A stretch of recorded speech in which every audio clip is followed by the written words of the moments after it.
নমস্কার, স্বাগত। একটা জিনিস আমি বিশ্বাস করি যে সচেতন মানুষকে সনাতনের আলোতে আনা যায় এবং বিজ্ঞানের আলোতে আনা সম্ভব। যারা সচেতন তাদেরকে সনাতন বর্তমান সম্পর্কে বোঝানো যায়। আমরা গতদিন যেখানে শেষ করেছিলাম দ্বাদশী তিথি নিয়ে আলোচনা একই জায়গায় থাকবে, পাশাপাশি একটা অত্যন্ত রেলিভেন্ট ইস্যু নিয়ে আমি একটু দৃষ্টিপাত করবার চেষ্টা করব। আমাদের সঙ্গে উপস্থিত গেস্টের তার ব্যাখ্যাটা শুনতে চাইব। অ্যাকচুয়ালি আমরা সর্বক্ষেত্রে একটা মিসকমিউনিকেশন দেখি, সেটা হচ্ছে পিতামাতার সঙ্গে বর্তমানে সন্তানদের। এবং আরেকটা মারাত্মক বিষয়, বাবা মার কাছ থেকে যদি আপনি রিপারকেশন নিতে চেষ্টা করেন, তাদের যদি রিয়াকশনটা নেওয়ার চেষ্টা করেন, তো তারা বলবেন যে প্রচুর ইনভলভমেন্ট তার ছাত্রকে দেওয়া হয় বা তার বাড়ির সন্তানটিকে দেওয়া হয়। কিন্তু যখন তার at the end of the year যখন তার রেজাল্ট বেরোচ্ছে, তখন দেখা যাচ্ছে সে সেই অর্থে ফল করতে পারছে না। তার একটাই কারণ, যদি স্কুলে আপনি যান, স্কুলের মিটিংয়ে যদি অ্যাটেন্ড করেন, তো স্কুলের যিনি প্রিন্সিপাল রয়েছেন তিনি যে গার্জিয়ান মিটিং হয়, জাস্ট নোটিস ইট, গার্জিয়ান মিটিংয়ে উনি বলবেন যে এর এই ভুলটা হয়েছে just due to the absent mindedness, তার অসতর্কতার কারণের জন্য তার এই ভুল হয়েছে। অর্থাৎ যেটাকে আমরা খুব চলতি ভাষায় বলি সিলি মিস্টেক। এই সিলি মিস্টেকের কারণে যার 100-তে 100 পাওয়ার মতো ক্রেডিবিলিটি ছিল, পোটেনশিয়াল ছিল, সে 100-তে 80 পাচ্ছে, 90 পাচ্ছে। আপনি জানেন যে বর্তমানে 99 পাওয়ার 100 পাওয়ার মধ্যে প্রচুর পার্থক্য আছে, কারণ 1 নম্বরের জন্য যখন ও বড় জায়গায় ভর্তি হতে যাবে তার পার্সেন্টেজ ভ্যারি করে। তাহলে 1 নম্বর খুব গুরুত্বপূর্ণ। অ্যাবসেন্ট মাইন্ডনেসের জন্য, এই কারণের জন্য নানান রকমের ক্ষতি হয়। কীভাবে? কারণ আমরা এসি কম্পার্টমেন্টে বসে অনুষ্ঠান করছি স্টুডিওতে, বাট যারা অ্যাস্ট্রোলজার আমাদের সঙ্গে উপস্থিত থাকেন তাদেরকে একদম হার্ডকোর ফিল্ডে যেতে হয়। তাদের রিয়ালাইজেশনটা আমাদের থেকে অনেক বেশি। আমি শোনার চেষ্টা করব, বেদাচার্য তো আমাদের সঙ্গে রয়েছেন। আমার মনে হয় যে বেদাচার্য তো শুধুমাত্র একজন অ্যাস্ট্রোলজার, একজন মোটিভেটার নয়, খুব ভালো মাইন্ড রিডার এবং খুব ভালো সাইকোলজি নিয়ে কাজ করতে পারেন। কারণ আমার দেখে মনে হচ্ছে যে মোটিভেশনাল স্পিচগুলো আমরা ইউটিউবে গেলে বা ফেসবুক লাইভে আমরা দেখেছি, তাতে মনে হয় যে এর মধ্যে কিছু ইনগ্রিডিয়েন্টস রয়েছে যার দ্বারা মানুষ ইন্সপায়ার্ড হতে পারে। By the way, absent minded যদি থাকে সে কনসেন্ট্রেট হতে পারে। আমার এটা খুব সফট হার্টেড রিকোয়েস্ট আপনার কাছে যে যদি একটু এই বিষয়ে ফোকাস করা যায়, কারণ এই অসতর্কতা বশত বহু ছেলেমেয়ের জীবন নষ্ট হচ্ছে, তার নজির প্রতি মুহূর্তে আমরা পাই। প্রতি মুহূর্তে সত্যি তাই।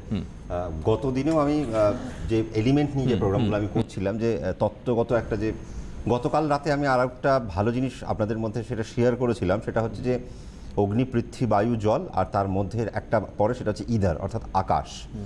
আকাশ তত্ত্বের ব্যাপ্তি, যে আকাশ তত্ত্বের ভূমিকা আমাদের জীবনের মধ্যে থাকে। আমরা জানি বাচ্চা বাড়িতে থাকবে, ক্লাস 10-এ পড়তে পারে, 11-এ পড়তে পারে, 12-এ পড়তে পারে, 8-এ পড়তে পারে, 9-এ পড়তে পারে, ক্লাস 5 থেকে 6-এ উঠছে। যাই হোক না কেন, সে যে কোনো বয়সী বাচ্চাই হোক না কেন, সন্তান হোক বা সে ছেলে হোক বা মেয়ে হোক, যেই হোক না কেন, একটা অ্যাবসেন্ট মাইন্ডনেস কাজ করে। তার মানে মাথাটা কোথাও যেন ঘুরছে। তার কারণ এক তো আমাদের বর্তমান যুগে যে প্রেশার, পড়াশোনার যে প্রেশার, সেটা তো খুব হাই। পাশাপাশি বাবা মার যে ইচ্ছা বা বাবা মার যে দূরদৃষ্টিতা, সেটাও প্রচণ্ড হাই। তার প্রেশার গিয়ে পড়ছে বাচ্চার উপর। ফলে কি জাজমেন্টাল লস হচ্ছে। কি বলা হয়? Judgemental loss. আমরা আমাদের সন্তানগুলোকে হয়তো জাজ না করে কিছু জিনিস তার উপর হয়তো মাথার উপর চাপিয়ে দিচ্ছি, এবং সে সেটি করতে বদ্ধপরিকর। এরকম একটা পরিবেশ যখন আমরা তৈরি করি, তখন তার মধ্যে হয় কি ডিস্ট্র্যাকশন আসে। আর এই ডিস্ট্র্যাকশন থেকে শুরু হয় কি তার ভেতরে অবচেতন মন, অর্থাৎ যেটাকে আমরা সাবকনশাস মাইন্ডে বলি, এই সাবকনশাস মাইন্ড কোথাও না কোথাও সেখানে ভাইব্রেশনের একটা লস হয়। এই লসের ক্ষেত্রে হয় কি, তারা পড়াশোনার মধ্যে জানা কোয়েশ্চেনটা ভয়ের ঠেলায় ভুল করে আসলো। আমি এমনও দেখেছি জানা কোয়েশ্চেন ভয় পেয়ে ভুল করে চলে আসলো। ভয়টা কিসের? পেছনে তার হয়তো কিছু একটা কাজ করে, যে আমি যদি এই পরীক্ষাটায় যদি ভালোভাবে উত্তীর্ণ না হতে পারি, তাহলে হয়তো আমি বাবা আমাকে খুব বকবে। তার মানে তার মধ্যে এই জিনিসটা রয়েছে।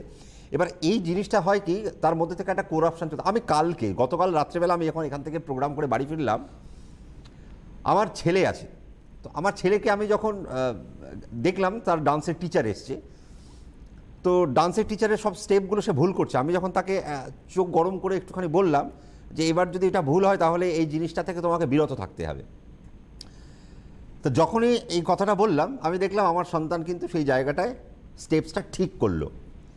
কিন্তু টিচার বেরিয়ে যাওয়ার পরে পরক্ষণে সে কিন্তু আবার ভুল করলো। কেন করলো? তার কারণ সেই মুহূর্ত পর্যন্ত আমি যে জিনিসটা তাকে প্রলোভন দেখালাম, সেই লোভে পড়ে সে তৎক্ষণাৎ সেই জিনিসটি ঠিক করলো। আবার যেই টিচার বেরিয়ে গেল তারপরে তৎক্ষণাৎ আবার সে কিন্তু জিনিসটা ভুল করলো। তার মানে ওই টুকুর জন্য সে ভুল করলো না, তার কারণ সে তো আত্মিকভাবে জিনিসটা করেনি, সে ভয়ের প্রেশারে করেছে। Under pressure. দুটো জিনিস হয়, একটা হচ্ছে মন থেকে, আমি যদি মন থেকে কোনো কাজ করি সে কাজের মধ্যে একটা মিষ্টত্ব, একটা সুইটনেস থাকে। আর যদি মনের বাইরে গিয়ে কোনো কাজ করি, প্রেশারাইজেশনের পক্ষে যদি কাজ করি, তাহলে সেই কাজটার মধ্যে কিন্তু মধুরতা থাকে না। সে তুমি এই জায়গায় কেন আজকে তুমি যদি একটা ইনস্টিটিউশন, তুমি আজকে একটা কনস্টিটিউশনে কাজ করছো, তুমি একটা এস্টাবলিশমেন্টে কাজ করছো, তোমার মধ্যেও যদি সেই প্রেশার থাকে, তোমার মধ্যে যদি প্রেশার থাকে না আমার বসের কাছে আমাকে জবাবদিহি করতে, বস আমাকে বকবে বা বস আমাকে হয়তো 2-5 জনের সামনে কথা শোনাতে পারে, তাহলে তোমার ক্ষেত্রেও সেই জায়গায় ফ্রিলি অ্যাক্সেস করা তোমার পক্ষে সম্ভব নয়। একদমই, মানে আমার মনে হয় ক্রিয়েটিভ সেক্টরে এটা আরও বেশি করে হয়। প্রত্যেকটা সেক্টর, ক্রিয়েটিভ সেক্টর তো আছেই, প্রত্যেকটা সেক্টরে এই জিনিসগুলো মারাত্মক। তার মানে আমি কোথায় কি করব সেটা আমাকে ভয়ে ভয়ে থাকতে হচ্ছে, আমার ফ্রি অ্যাক্সেস করার জায়গাটা নেই। এই জন্যই আমি সবসময় বলি জাজমেন্টাল একটা অ্যাসেসমেন্ট সবসময়ের জন্য একটা দরকার প্রত্যেকটা ক্ষেত্রে। যে আজকে যদি একটা কোম্পানির মালিক হয়, সে যেমন তার যে কর্মচারী রয়েছে তাদেরকেও যেমন জাজ করবে, কে কতটা ভালো কাজ করে, কে কতটা ভালো কাজ না করে, কে কতটা ফাঁকি দেয়, কে কতটা ঘুমোচ্ছে, এই জিনিসগুলো যেমন একটা ব্যাপার। আবার সেখানে বাড়ির বাচ্চাদের ক্ষেত্রেও দেখার দরকার আছে যে কে কতটা, বাচ্চাটা কোন দিকে সাবলীল, এবং তাকে ফ্রি যখন আমি রাখছি, সে যখন অ্যাক্সেস করতে, তার মুভ করতে, যখন সেই কোন দিকে মুভ করছে, সেই মুভমেন্ট ওয়াইজ তাকে যদি আমি চালাতে পারি, আমাকে হতেই হবে ডাক্তার, কোথাও লেখা নেই, আমাকে হতেই হবে ইঞ্জিনিয়ার, কোথাও লেখা নেই। প্রত্যেকটার একটা ইনগ্রিডিয়েন্ট আছে, সেই ইনগ্রিডিয়েন্টটাকে তুলতে হবে। আর যদি প্রেশারাইজ করো তাহলে হবে কি, একটা প্রেশারাইজ করলে যেটা হয় সেটা হচ্ছে একটা লেভেল অবধি গিয়ে তুমি সেটাকে কম্প্রেস করতে পারো, বাট তারপরে গিয়ে সেটা কিন্তু মানে ওই সলিডিফিকেশন হয়ে যায়, আর তার কোনো ব্যাপ্তি থাকে না বা তার কোনো প্রসার, সেই একটা জায়গায় গিয়ে স্ট্যাগনেন্ট হয়ে যায়। এই বিষয়গুলোকে যদি আমরা লোকেট করতে পারি এইখান থেকে, আমাদের এই যে ভগবান যে মগজটা দিয়েছে, আমরা মগজটাকে চালাতে কোথাও না কোথাও ভুলে গেছি। আমরা যেমন বলে না যে, আমি অনেক ক্ষেত্রে শুনে দেখেছি যে আরে আমি জানতাম এর দ্বারা কিছু হবে না, একে বেকার নেওয়া। তাহলে আমার কথা হচ্ছে, তুমি যখন জানতেই এর দ্বারা কিছু হবে না, তাহলে তুমি তাকে কর্মচারী জীবনে কেন প্রবেশ করালে? তাহলে তুমি তাকে কেন তোমার এমপ্লয়ি করলে? তুমি তো জানোই তার দ্বারা কিছু, তাহলে তুমি কি তার প্রতি অনেক বড় কিছু কৃতজ্ঞতা করলে, নাকি তাকে তুমি একটা সুযোগ দিলে? তার মানে তুমিই তো তোমার নিজেই হীনমন্যতায় ভুগছো। তার মানে তুমিই জানো না কি করতে হবে, তুমি জানো যে সে পারবে না, বাট তবু তাকে বললে যে আমি জানি, তাও তাকে আমি নিয়েছি। তার মানে এখানে কোনো ক্রেডিবিলিটি নেই। তার মানে লস কার? তোমারই লস। যে লোকটাকে তুমি অ্যাপয়েন্ট করলে সেই লোকটা তো লস নয়।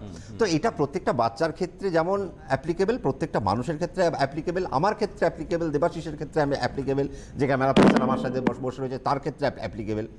প্রত্যেকটা জিনিসের এলিমেন্টাল, আমি কেন এই এলিমেন্টগুলোকে বলছি, তার কারণ অগ্নিতত্ত্ব রয়েছে, বায়ুতত্ত্ব রয়েছে, আজকে পৃথ্বীতত্ত্ব রয়েছে, জলতত্ত্ব রয়েছে এবং আকাশতত্ত্ব রয়েছে। এই যে আপনারা দেখবেন যে, আমি একটা ছোট্ট জিনিস সেটা বোঝাই, সেটা হচ্ছে যে অনেক ক্ষেত্রে দেখবেন অনেক মানুষ আছে ঢোলা ঢালা জামা কাপড় পরে, খুব ঢোলা ঢালা, খুব এরম করে হাঁটাচলা করছে, দেখবেন তাদের জীবনে না কোনো গোল নেই। আমি দেখেছি তাদের জীবনের কোনো লক্ষ্য নেই, তারা জীবনে কোনো রকমভাবে তারা দিনাতিপাত করছে, দিনটা কোনো রকমভাবে চলে যাচ্ছে। কেন জানেন? তার কারণ তাদের শরীরের যে, আমরা যে এই যে জামা কাপড় পরি, এর ভেতরে একটা বায়ু থাকে, এই বায়ুটা যার যত বেশি, তার মধ্যে ল্যাথার্জি ততটা বেশি। আমি জানি না তোমরা এটা জাজ করো কিনা, আমি এইগুলো প্রত্যেকটা মুহূর্তে জাজ করতে থাকি, প্রতিটা মুহূর্তে জাজ করতে থাকি।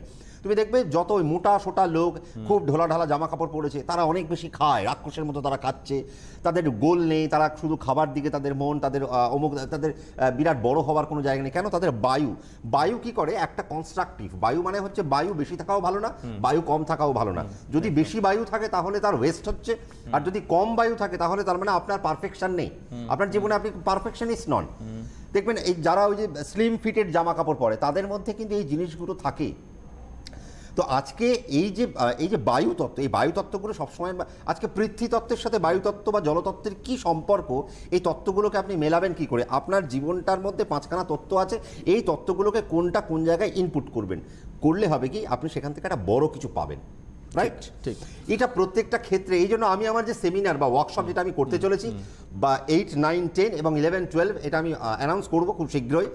এখানে আমি শুধু, আমার কাজ হবে প্রত্যেকটা বাচ্চার মধ্যেকার যে এলিমেন্ট রয়েছে, সেই এলিমেন্টগুলোকে একটু খুঁজে খুঁজে আপনাদের হাতে ধরিয়ে দেওয়া, এবং বাড়িতে আপনারা প্র্যাকটিস করবেন। কারণ আমি কালকে রাতে যেতে যেতে একটা কথা বলেছি, আপনি খুঁজুন আপনার ভেতরকার তত্ত্ব, আপনি আপনার ভাগ্যকে নিজে ঠিক করুন, আমি শুধু গাইডের কাজ করবো, বা আমার মতো যারা অ্যাস্ট্রোলজার তারা শুধু গাইডের কাজ করবে, আপনাকে সেই মার্গদর্শন দেখাবে। আমি আপনার মঙ্গল, শনি, রাহু, কেতু কাউকে ভালো করতে পারবো না। ঠিক।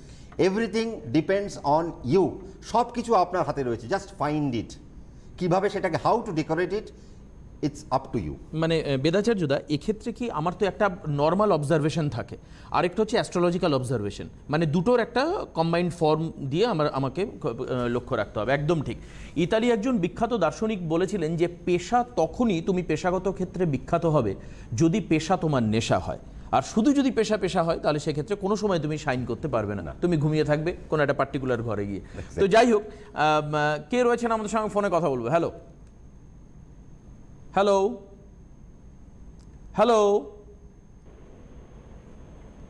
হ্যালো হ্যালো, হ্যাঁ বলুন দিদিভাই, স্বাগত, বলুন দিদিভাই, স্বাগত। হ্যাঁ বলুন, শুনতে পাচ্ছি। আপনি কি আমাদের কথা আপনি শুনতে পাচ্ছেন না? হ্যাঁ হ্যাঁ হ্যাঁ শুনতে পাচ্ছি। হ্যাঁ, এবার বলুন। নমস্কার। নমস্কার। নমস্কার। আপনি কোথা থেকে বলছেন? আপনি ফোনে শুনুন, টিভিতে শুনতে হবে না। হ্যাঁ হ্যাঁ টিভিটা মিউট করে দিন দিদি, টিভির সাউন্ডটাকে মিউট করে দিন। বুঝতে হ্যাঁ পারছেন? মিউট করেছি। হ্যাঁ হ্যাঁ শুনতে পাচ্ছি। হ্যাঁ, এবার বলুন কার সম্পর্কে জানবেন? আমি নিজের সম্বন্ধে জানি। কেমন লাগছে প্রোগ্রাম দেখতে? হ্যাঁ, আমি সব সময় ওনার প্রোগ্রাম দেখি, স্যারের প্রোগ্রাম দেখি। আচ্ছা। আমার ভীষণ ভালো লাগে। আচ্ছা। মাইথোলজির উপরে যে কথাগুলি বলে ওগুলিও আমার খুব ভালো লাগে। হ্যাঁ, মানে কোনো কথাটাই জ্যোতিষের বাইরে নয়, জ্যোতিষ সম্পর্কিতই উনি কথা বলেন। হ্যাঁ, বেশ। তো যাই হোক, আপনার ইয়েটা ডেট অফ বার্থ? 3/3/1993। 3/3/1993। টাইম বলুন? টাইম সকাল 8:36। 8:36 সকালবেলা। জন্মস্থান বলুন? জন্মস্থান আগরতলা। আপনি এখন কোথা থেকে বলছেন? আমি আগরতলা থেকে বলছি। আগরতলা ত্রিপুরা থেকে? ওকে ওকে ওকে ওকে। ও, আগরতলা থেকে বলছেন? হ্যাঁ বেশ। আগরতলায় জন্ম তো? হ্যাঁ হ্যাঁ আগরতলার জন্য। সকাল 8:36, 3/3/1993। হ্যাঁ তার মানে 26 কমপ্লিট। আপনারই তো এটা? হ্যাঁ। কি বারে জন্ম ছিল? বুধবারে জন্ম। বুধবার, ঠিক। মেষ লগ্ন, মিথুন রাশি, আদ্রা নক্ষত্রে জন্ম। কেমন? আদ্রা নক্ষত্রে শুক্লপক্ষের নবমী তিথি। আমি জানি আপনি যদি আমার এপিসোডগুলো দেখে থাকেন, বা সিটিভিএনের ইউটিউবেও রয়েছে, আমারও ইউটিউবে রয়েছে, সব জায়গায় এগুলো দেওয়া রয়েছে, আমার ফেসবুকেও রয়েছে।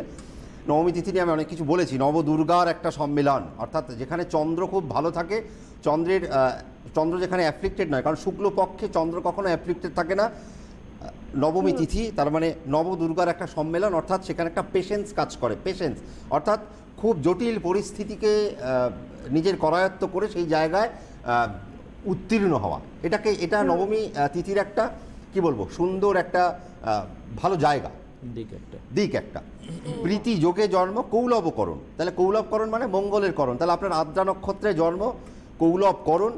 তা কৌলবকরণ মানে কি? মঙ্গলের করণ। আজকে মঙ্গলের করণে যদি জন্ম হয়ে থাকে, আমি কি বলে থাকি যে মঙ্গলের করণ সবসময়ের জন্য নিজের ডেরা থেকে অন্যের ডেরায় গিয়ে তার বিজয় পতাকাটা উত্তোলন করে দিয়ে চলে আসবে। অর্থাৎ আর দেখবেন একটা জিনিস, মঙ্গল কিন্তু মাথায় দিয়ে ভাবে, তারপরে সে কাজটা করে। আগে সে মাথায় কাজটা, কারণ আমি কালকে বুঝিয়েছি 9 যখন আমরা লিখি, আমরা ইংরেজিতে যখন 9 শব্দটা লিখি, দেখবেন ওপরে একটা গোল থাকে, তারপরে তো একটা স্ট্রেট লাইন, অর্থাৎ গোল মানে হচ্ছে মাথা।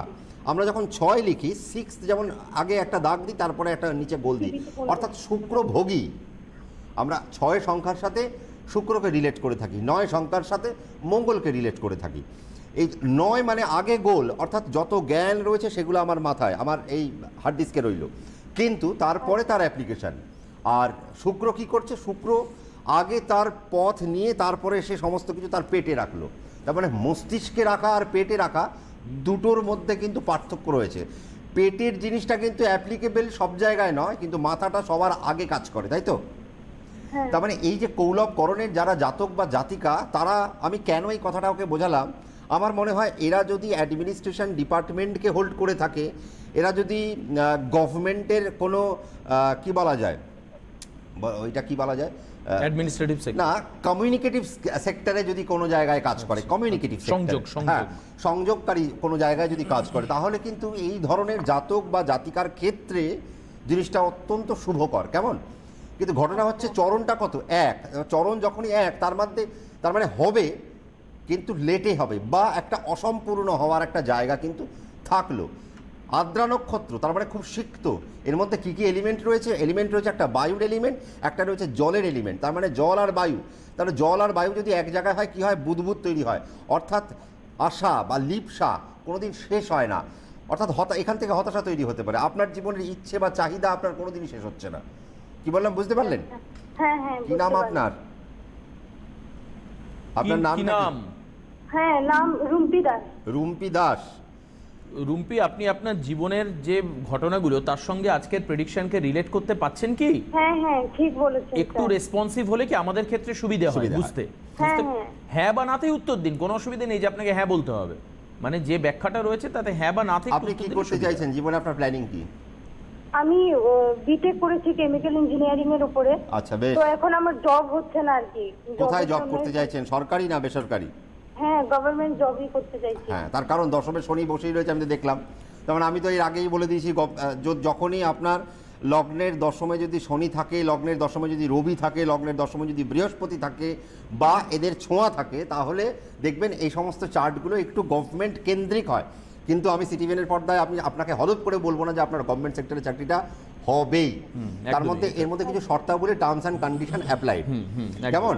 তবে আপনার ছকের মধ্যে যে প্লাস পয়েন্টটা যেটা আমি দেখলাম সেটা হচ্ছে লগ্নের ষষ্ঠে বৃহস্পতি রয়েছে, অর্থাৎ যে নাকি নবমপতি সে ষষ্ঠে বসে রয়েছে।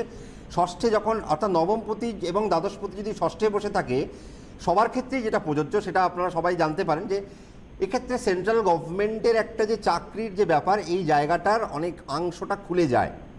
হবে কি হবে না পরের কথা, কিন্তু এটা ইন্ডিকেশন একটা দিচ্ছে।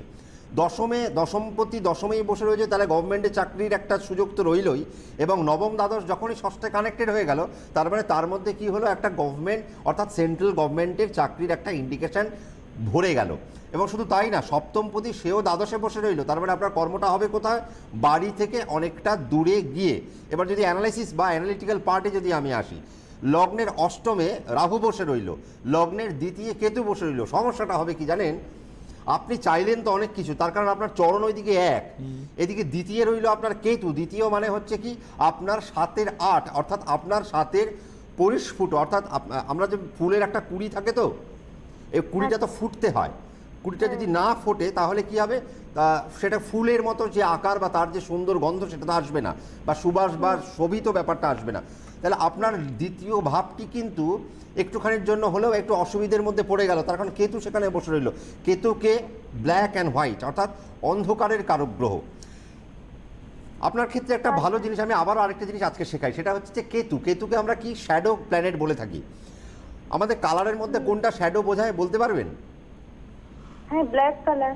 আর শুধু ব্ল্যাক কি শ্যাডো, আর কোনো কালার শ্যাডো নয়? গ্রে কালার না, আর একটা বলুন। ক্যামেরা কোনোদিন আপনি ক্যামেরা চালিয়েছেন, দেখেছেন ক্যামেরা লেন্সকে কি দিয়ে, কোন রং দিয়ে ক্যামেরা লেন্সকে অ্যাডজাস্ট করতে হয় জানেন? জানেন না মনে হয়? হোয়াইট। না। তাহলে ব্ল্যাক অ্যান্ড হোয়াইট এই যে ব্যাপারটা, এটা শেডের কারক গ্রহ, বা এটা শেডের একটা কালার। তো এই যে সেকেন্ড হাউসে যে আপনার যে কেতু বসে রইল, আপনি এর রেকটিফিকেশনের প্রাথমিক পথ্য কী নেবেন? প্রাথমিক পথ্য, আপনি যত সাদা কালো ড্রেস আপনি যত পরবেন, তত আপনার মধ্যে একটা ঊর্জা তৈরি হবে। ঊর্জা কি বললাম, বোঝাতে পারলাম? এই ঊর্জাটা যত তৈরি হবে তত আপনার মধ্যে ব্যারিয়ার্সটা কম হবে। তার কারণ দেখুন, দ্বিতীয় কেতু, আপনি চাইলেন তো অনেক কিছু, কিন্তু আপনি কোথাও না কোথাও গিয়ে একটা জায়গায় গিয়ে আটকে যাবেন, তার কারণ সেকেন্ড হাউসে আপনার কেতু বসে রইল। বোঝাতে পারলাম? বুঝতে পারছেন? হ্যাঁ হ্যাঁ হ্যাঁ হ্যাঁ। যাই হোক, থ্যাংক ইউ স্যার সাজেস্ট করার জন্য। আর বলছিলাম স্যার, আমার কোন সেক্টরে গেলে ভালো হবে জবের জন্য? বলছি আমি কি কেমিক্যাল রিলেটেডই ট্রাই করব, নাকি অন্য সেক্টরে ট্রাই করব? দশমে শনি বসে রয়েছে, অ্যাডমিনিস্ট্রেটিভ ডিপার্টমেন্টকে আর কবে ট্রাই করবেন আমার তো মনে হয়। তার কারণ আপনি যদি মনে করেন, এখন তো ইঞ্জিনিয়ারিং সিভিল সার্ভিসও হয়, তাই না? হ্যাঁ। তাই ইঞ্জিনিয়ারিং সিভিল সার্ভিসকে আর কবে ট্রাই করবেন সেটাও তো করতে পারেন, কারণ দশমে শনি, এবং সেখানে দশমে শনি বৃহস্পতি ষষ্ঠে কানেক্টেড তো, এবং শনি তো আপনার লগ্নের সপ্তমকে দৃষ্টি দিয়েই রেখেছে, তার মানে সে তো মেকানিজমের কারক গ্রহই তো। তাহলে কিন্তু আপনাকে ট্র্যাকটা চেঞ্জ করতে হবে। সেই ট্র্যাকটা কি না, দশমস্ত শনি সবসময় অ্যাডমিন ডিপার্টমেন্টকে কানেক্ট করতে থাকে। আর আপনার শুক্র দেখুন তুঙ্গ ক্ষেত্রে বসে রয়েছে, সপ্তমপতি এবং দ্বিতীয়পতি, কিন্তু সমস্যাটা হলো দ্বিতীয় কেতু, আমার হাতে সময় তো এখানে কম, নইলে তো আমি আরো অনেক কিছু বোঝাতে গেলে তো আজকে সারাদিন শেষ হয়ে যাবে একটা চার্ট নিয়ে। কি বললাম বুঝেছেন? যদি আমার মনে হয় আপনি আরো কিছু ভালো কাউন্সিলিং চান, আপনি আপনার আশেপাশে কোনো একজন প্রাজ্ঞ অ্যাস্ট্রোলজারকে দিয়ে চার্টটাকে একটু ভালো একটা অ্যানালিটিক্যাল পার্টে নিয়ে আসুন। তার কারণ আপনার পঞ্চমপতি রবি সে দেখুন কোথায় বসে রয়েছে, সে আপনার একাদশে বসে রয়েছে। তাহলে আপনার তো ভগবান তো আপনার একটা ভাগ্যে সুন্দর একটা জায়গা লিখেই রাখলো। অবশ্যই সেই জায়গাটা যোগাযোগ করুন এবং এলিমেন্টকে ব্যালেন্স করুন। আমি আশাবাদী যে আপনি একদিন নিশ্চয়ই বিরাট বড় কিছু করতে পারেন। তবে হরোস্কোপকে কাজে লাগান। শুধু আপনি কেন, যারা আমার প্রোগ্রাম দেখছেন প্রত্যেককে আমি একটাই কথা বলবো, ভনিতার মধ্যে না গিয়ে, ভুল পথে না গিয়ে, ভুল ট্র্যাকে না গিয়ে নিজেকে জাজ করুন, নিজের পরিবারের সকলকে জাজ করুন, নিজের বন্ধুবান্ধবকে জাজ করুন, করে তার একটা ব্যালেন্স তৈরি করে নিজের একটা পথকে বাছুন যে আপনার মধ্যে কি আছে, কোন পথে আপনার হাঁটলে সুবিধা হয়। তার জন্য যদি প্রয়োজন হয় ভালো অ্যাস্ট্রোলজারের কাছে যোগাযোগ করুন, তারা আপনাকে নিশ্চয়ই মার্গদর্শন করাবে। কি বলেন? একদম একদম তাই। আর শিলিগুড়ি কুচবিহারের বুকিং প্রায় শেষের পথে, কৃষ্ণনগর বহরমপুরেরও বুকিং প্রায় শেষের পথে। আর সেটা দেবাশিস বলে দিচ্ছে কবে আপনারা কোথায় কখন কিভাবে পাচ্ছেন। একদমই। আর একটা কথা আপনাকে বলে রাখি, যিনি ত্রিপুরা থেকে দিদি আমার ফোন করেছিলেন তাকে একটা কথা বলি, বেদাচার্যদা বললেন যে কোনো একজন প্রাজ্ঞ জ্যোতিষকে দেখিয়ে নিতে। আর আমি আপনাকে একটা ডেট বলবো যেদিনে আপনি একজন প্রাজ্ঞ জ্যোতিষকে আগরতলায় পাবেন, সেটা হচ্ছে 30th of this month, 30th of April. এবং তার কারণের জন্য এই যে বুকিং নাম্বার রয়েছে দেখুন 9830771807, টিভি স্ক্রিনে যাচ্ছে দেখুন, আমি পেন দিয়েও দেখাচ্ছি আপনাদের সবাইকে, সবার উদ্দেশ্যে। সেকেন্ড নাম্বার হচ্ছে 9830772058। এই দুটো নাম্বারে আপনাকে বুকিং করতে হবে। যারা আগরতলার মানুষ রয়েছেন তাদেরকে বলবো 30th অফ এপ্রিলের জন্য বুক করতে। যে মেচেদাতে চেম্বার রয়েছে 23rd অফ এপ্রিল, জামশেদপুরে এপ্রিলে জামশেদপুরে চেম্বার রয়েছে, কিন্তু বুকিং অনেকটাই ফিল আপ হয়ে গেছে, বেদাচার্যদা বললেন। হাতিবাগানে হচ্ছে 6 তারিখে, মানে that will be on tomorrow, আগামীকাল। গৌহাটিতে হচ্ছে 29 তারিখে, এপ্রিলের 29 তারিখে চেম্বার। আগরতলাতে 30 তারিখ বললাম আমি। কৃষ্ণনগর 9 তারিখে চেম্বার রয়েছে, বুকিং প্রায় ক্লোজড। যেগুলো প্রায় ক্লোজড বলা হচ্ছে সেগুলোতে খুব ফার্স্ট বুকিং হবে এবং মানে ইমিডিয়েট বুকিং নেওয়া হবে। এরপরে কিন্তু হয়তো বা আফটার 24 আওয়ার্স মানে আপনি নাও পেতে পারেন, এনরোলড নাও হতে পারে আপনার নাম। বহরমপুর হচ্ছে 10th অফ এপ্রিল, দুর্গাপুর হচ্ছে 15th অফ এপ্রিল, ব্যারাকপুরে হচ্ছে 8th এপ্রিল, 8 তারিখে ব্যারাকপুরে। বর্ধমান হচ্ছে 17th অফ এপ্রিল। মালদাতে চলে যাচ্ছি, মালদায় যাওয়ার আগে আমি কোচবিহার বলিনি, কোচবিহার এবং শিলিগুড়ি হচ্ছে 26 আর 25, মানে 25-26 রেসপেক্টিভলি এই মাসের, 25 আর 26 এই হচ্ছে চেম্বার। মালদার একটা চেম্বার হচ্ছে 29-5 মালদায়, অর্থাৎ মে মাসের প্রায় শেষে। গড়িয়াহাটে শুক্রবার, দক্ষিণেশ্বরে রবিবার পাবেন। বহুদিনের চেম্বার অ্যাজ ইউজুয়াল এখানে বেদাচার্যদা বসেন। বুকিং নাম্বার বলে দিয়েছি। দাক্ষা ইনস্টিটিউট সম্পর্কে আপনারা খুব কিউরিয়াস এবং এই ব্যাপারে আপনারা খুব ইন্টারেস্টেড। যারা রবিবার মানে দক্ষিণেশ্বরের সেশনটা বন্ধ হয়ে গেছে। আচ্ছা আচ্ছা, দক্ষিণেশ্বরে আবার নেক্সট সেশনের জন্য ভর্তি চলছে। শ্যামবাজারটা খোলা রয়েছে, শ্যামবাজারে যারা ভর্তি হতে চান অবশ্যই যোগাযোগ করতে পারেন। শ্যামবাজার এবং শিলিগুড়ি দুই জায়গায় ফোন নাম্বারে ফোন করলে তার ক্রাইটেরিয়াটা আপনারা ম্যাচ করতে পারবেন, কিভাবে আপনারা সেখানে ভর্তি হতে পারেন, কি তার ক্রাইটেরিয়া। একদমই। ফোন নাম্বার একটু বলে দিই আমি, অবশ্যই 9051451482, 9051451482 এই হচ্ছে নাম্বার। ফোনটা এসে গেল বলে, নইলে আজকে ভালো একটা তথ্য নিয়ে আলোচনা করছিলাম, যেটা যে এই বায়ুকে আমরা দেখবে অনেক সময় কিছু কিছু মানুষ, আমরা তুমি দেখো না বেশ কিছু যারা কোম্পানিতে এমপ্লয়ি তারা কিন্তু খুব ড্রেস আপ করে থাকে, সুন্দর টাইফাই পরে থাকে এবং তারা খুব একটা স্লিম ফিটেড জামা, এবং তারা সবসময় জামা কাপড়টা গুজে পড়ে, ইন করে রাখে। কেন? অর্থাৎ বায়ুকে কোথাও না কোথাও ধরে রাখার চেষ্টা। বায়ুটাকে তো ব্যালেন্স করতে, বায়ু যদি সবসময় পাস হতে থাকে তাহলে কি হবে? তুমি সবসময় নেগেটিভ পজিটিভ এই খেলাটা খেলছো। কিন্তু সবসময় যদি বায়ুকে যদি আমার কনস্ট্যান্ট রাখা যায় আমার শরীরের মধ্যে, তাহলে এই যে ইন করে পড়ে রাখার যে ব্যাপার, এটা কিন্তু বিরাট বড় একটা প্লাস পয়েন্ট। অনেকে শক্স পরে। আর একটা খুব একটা সুন্দর একটা ভিশন বলি, আজকে আমি চশমা পরি, আমার মতো বহু লোক চশমা পরে, কিন্তু ঘটনা হলো চশমাটা তাদের কতটা ক্লিয়ার, এটা কি বোঝায় জানো? তার কারণ অনেককে আমি দেখেছি চশমার মধ্যে দাগ থাকে। তুমি সাধারণত দেখবে আমি সবসময় চশমা ওয়াশ করতে থাকি। আমি বহু লোককে দেখেছি তারা সবসময় চশমা ওয়াশ করে। কেন জানো? তার কারণ তারা চশমাটাকে সবসময় যেন ক্ল্যারিটির মধ্যে রাখতে চায়। চশমা আপনার জীবনে আপনার ভিশনকে বোঝায়। আপনার চশমা যত পরিষ্কার, তার মানে আপনার ভিশন তত পরিষ্কার, আপনি জীবনে তত উন্নতির পথে আসবেন। হয়তো আজকে বাধা পাচ্ছেন, কিন্তু কালকে একটা ঠিক জায়গায় পৌঁছবেন। আজকে আর বলা হলো না। এগুলো তো ফলো করা মানে ভীষণভাবে ইম্পর্টেন্ট। অবশ্যই যাদের যাদের কিউরিওসিটি রয়েছে এই বিষয়ে, আরও জীবনকে মানে পরিশীলিত করতে চান, গোছাতে চান, তারা বুকিং নাম্বারে ফোন করে চেম্বারে এসে কথা বলুন, সেখানে অনেকটা সময় নিয়ে কথা বলতে পারবেন। আজকের মতো শেষ করছি, তবে অবশ্যই আজকে রাত্রে আবার 11:30টায় অনুষ্ঠান। আজকে হবে না, আবার নেক্সট মানে দেখতে তো পারবেন লোক আর কি। হ্যাঁ, অনুষ্ঠান থাকবে, দেখতে পাবেন। আজকে রাত 11:30। আজকের মতো বিদায় নিচ্ছি। নমস্কার আপনাকে, নমস্কার আপনাদের সবাইকে।